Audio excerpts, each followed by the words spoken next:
Dear students, I am going to teach you lesson 2, the address. First of all, I want to tell you that three or four lines of paragraph 6 I have explained before. Now I want to repeat the sixth paragraph again. I followed the girl along the passage. नरेटन का कहना है कि मैं उस लड़की का पीछा मैं गलियारे तक किया. An old fashioned iron अनोखा candle holder hung next to me here. एक पुराने ढंग का लोहे का समाधान जो था वो दर्पण के बगल में लटका था. हंग मीन्स लटका था, नेक्स्ट टू द मिरर, दर्पण के बगल. वी नेवर यूज्ड इट, हम इसका उपयोग कभी नहीं, because it was much more cumbersome, क्योंकि ये बहुत विशाल था. Than a single candle stick, अपने आप अकेले एक कैंडल स्टिक के अलावा ये बहुत जो है विशाल था. Won't you sit down, she asked the girl. लड़की ने नरेटर से पूछा कि क्या आप बैठेंगी नहीं, क्या आप नहीं बैठेंगी.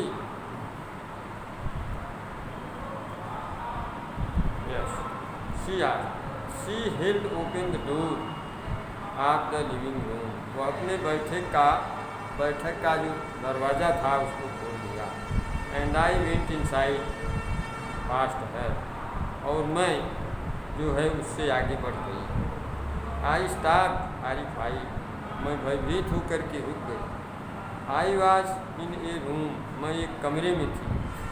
आई न्यू, इस कमरे को तो मैं जानती थी, लेकिन आई डिड नॉट नो, मैं उससे परिचित नहीं थी. I found myself in the midst of things, मैं अपने आप को वस्तुओं के बीच में पाई. I did want to see again, जिन्हें मैं दोबारा देखना चाहती थी. But which oppressed me in the strange atmosphere, लेकिन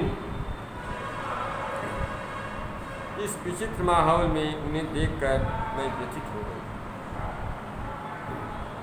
आई found myself in the midst of things I didn't want to see again, which oppressed me in the strange atmosphere.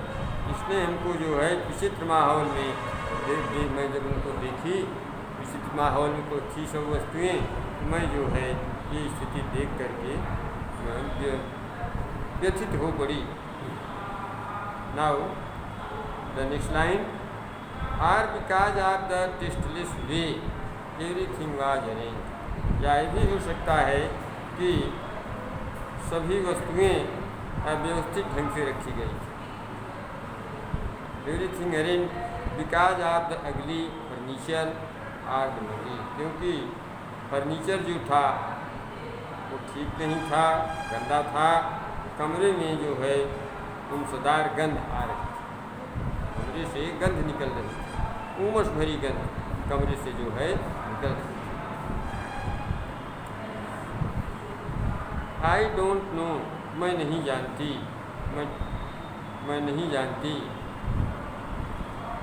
I don't know, नहीं जानती. But I scarcely dared to look around me, लेकिन बड़ी मुश्किल से अपने चारों तरफ देखने का साहस की. The girl moved a chair, लड़की जो थी वो एक कुर्सी खिसकाई. आई सैट डाउन, मैं बैठ गई. Stared at the woollen table cloth, table का जो ऊनी कपड़ा बिछा था उसको देखी. आई रब्ड इट, मैं इसको रगड़ी. My fingers grew warm from the wind, रगड़ने से मेरी उंगलियां गर्म हो गई। I followed the lines of the fighter. फिर हमने उन नमूनों की लकीरों की नज़र दौड़ाई। Followed the lines of the pattern, जो नमूना था उसको भी निगाहें डाली। Somewhere on the edge, किनारे पे कहीं, there should be a burn, एक जले का मार्ग, जले का चिन्ह था। दैट है नेवर बीन रिपेयर्ड, जिसकी कभी मरम्मत नहीं की गई। My mother, I will be back soon. My mother, मेरी माँ जल्दी आ जाएगी, उस लड़की ने कहा। I have already made tea for her, मैं पहले से ही उसके लिए चाय बना दी। विल यू है ए कप, क्या आप भी एक कप चाय लेंगी? ऐसा जो है उसने पूछा। विल यू है ए कप, थैंक यू, धन्यवाद। Here the narrator tells us that she followed the girl, and she followed the girl in the parlor, in the street, and she noticed that an old type of angular candle जो है was hanging beside the mirror, and it was never used because it was very heavy. The girl asked me whether I would sit. She opened the door and I entered into. The narrator was very afraid to see all around. She was not well familiar. She knew the room, but she was not well familiar. She found herself among those things to whom he wanted to see again. Seeing them in topsy-turvy condition, in disarrangement condition, she disappointed, she disturbed. The furniture was very dirty, bad smell was coming out, and the girl brought a chair and the narrator seated on it. She rubbed her hand on the table, woolen tablecloth, and she felt warm. There were some holes of burning in it. The girl told the narrator that her mother would come soon and she had prepared tea for her. She asked the narrator also if she wanted to take tea. At this the narrator thanked her. After I looked up for example. I looked up for example. मैं ऊपर की तरफ देखी। The girl put cups ready on the tea table. वो लड़की cup को tea table पे तैयार रख ली। She had a broad back. उसकी पीठ बहुत चौड़ी थी। Just like her mother, ठीक उसकी माँ की पीठ। She poured tea from a white pot. एक सफ़ेद बर्तन से वो चाय उड़ेली। All it had was gold border on the lid. इसके ढक्कन पे सुनहला बॉर्डर बना हुआ था। I remembered, मैंने याद की। She opened बॉक्स, एक बॉक्स खोली और took out some spoons, और कुछ चम्मचों को जो है उसमें से बाहर निकाला। That's a nice box, बड़ा सुंदर बॉक्स है। I heard my own voice, मैं स्वयं अपनी भी आवाज़ उसमें सुनी। एक विचित्र आवाज़ थी, a strange voice, as though each sound was different in this room. ऐसा लगा कि इस कमरे में हर आवाज़ अपने आप में जो है। हाँ, you know about them, तुम इन सबों को आपको इनके बारे में जानकारी है। शी है turn around and brought me my T. वहाँ से मुड़ी और मेरी चाय लाई। शी लाफ्ड हंसी।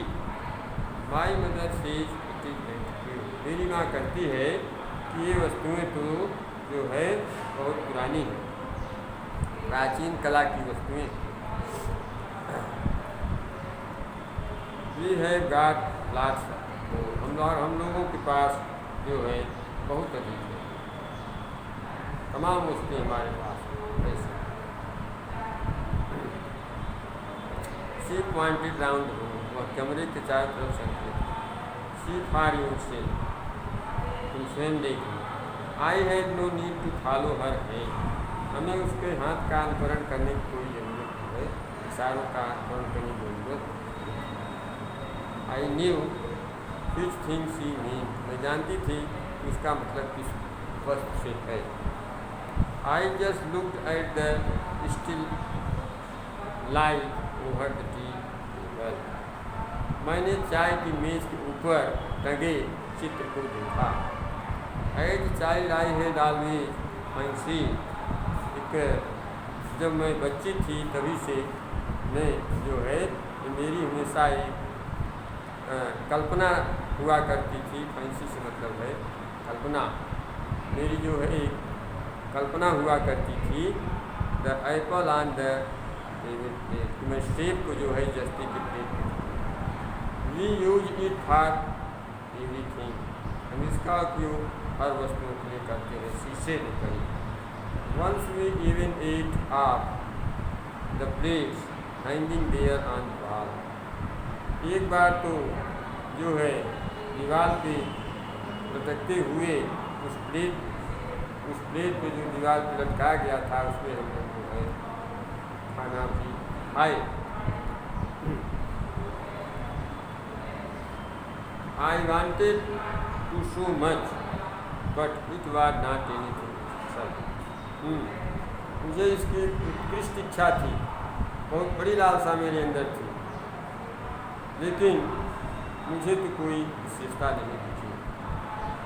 I had found the burn mark on the table cloth. Table के कपड़े पे मैं जले का निशान देखी।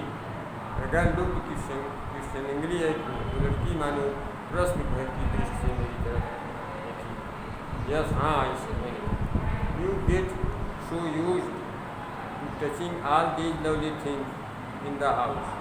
घर में जो इन सुंदर सुंदर वस्तुएं हैं तुम इनको छूने की इतनी आदती अब बन गई हो, अक्सर जो है इनको छूती रहती हो, इन वस्तुओं को अक्सर स्पर्श करती रहती हो, तो you hardly look at them any more. इसीलिए तुम शायद ही मुश्किल से इनकी ओर देख पाओ। You only notice when something is missing. तो केवल तभी ध्यान देती हो जब कोई वस्तु गायब हो। Because it has to be repaired. या तो इसकी मरम्मत करने के लिए गया होगा, और बिकॉज यू है रेंटी या उदाहरण स्वरूप तुम किसी को इसे उधार देते। Now the explanation into English. Here in this paragraph, the narrator tells us that in the room she looked up, and the girl kept the cup ready on the tea table. Her bag was also brought, just like her mother. She poured the tea into the pot. She opened the box and took out some spoons from it. All these were very nice. At this, she turned round and brought the tea for the narrator. She laughed and told the narrator that her mother said that it was very antiquated. And further she told that she had a lot of them. She pointed round the room. But The narrator had no any need to follow her hand because she knew for which things she indicates. She saw the figure that hung above the table of the tea. When the narrator was a child, she always imagined to eat the apple on the pewter plate. They used it for everything, she told the narrator.